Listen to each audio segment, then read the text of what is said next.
অর্থ, যশ, খ্যাতি থাকলেও সোনিয়ার শান্তি ছিল না। তা উল্লেখ করে এই অভিনেত্রী বলেন, টাকা, খ্যাতি, জনপ্রিয়তা আমার এসবই ছিল, কিন্তু আমার যা ছিল না তা হলো শান্তি। আপনি যদি শান্তিতে না থাকেন তাহলে টাকা দিয়ে কি করবেন? আপনার বাহ্যিকভাবে সবকিছুই থাকতে পারে, কিন্তু আপনি যদি ভেতরে শূন্য থাকেন তাহলে এটি খুবই অন্ধকারাচ্ছন্ন। বিগ বস খ্যাত অভিনেত্রী সোনিয়া বানসাল বেশ কিছু বলিউড ও তেলুগু সিনেমায় অভিনয় করেছেন। এরই মধ্যে যশ, খ্যাতি, অর্থ সবই পেয়েছেন ২৮ বছরের সোনিয়া। হঠাৎ অভিনয়কে বিদায়ের ঘোষণা দিয়েছেন এই অভিনেত্রী। টিভি বা চলচ্চিত্রে কোনো মাধ্যমে আর কাজ না করার সিদ্ধান্ত নিয়েছেন সোনিয়া। এ নিয়ে টাইমস অফ ইন্ডিয়াকে সাক্ষাৎকার দিয়েছেন। এই আলাপচারিতায় অভিনয় ছাড়ার কারণ ব্যাখ্যা করেছেন তিনি। পাশাপাশি জীবন নিয়ে উপলব্ধির কথাও জানিয়েছেন।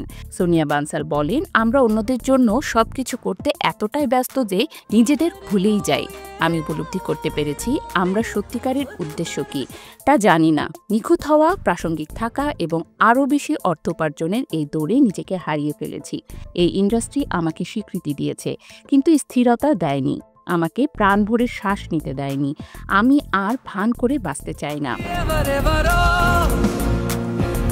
আমি নিজের জন্য খাঁটিভাবে বাঁচতে চাই। আমি জীবনের কোচ এবং আধ্যাত্মিক হিলার হতে চাই। প্রশ্ন ছুড়ে দিয়ে সোনিয়া বানসাল বলেন, আপনি জানেন না কখন আপনার জীবন বদলে যাবে। আপনি জানেন না মৃত্যু এসে কখন আপনার দরজায় কড়া নাড়বে। আমরা যদি সৎভাবে জীবনযাপন না করি তাহলে পুরো যাত্রায় অর্থ কী?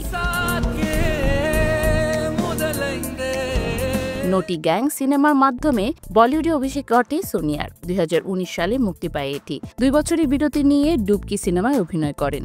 পরের বছরই গেম 100 করোড় কা সিনেমায় অভিনয় করেন। ২০২২ সালে মুক্তি পায় এটি। এছাড়াও হিন্দি ও তেলুগু ভাষায় বেশ কটি সিনেমায় অভিনয় করেছেন সোনিয়া।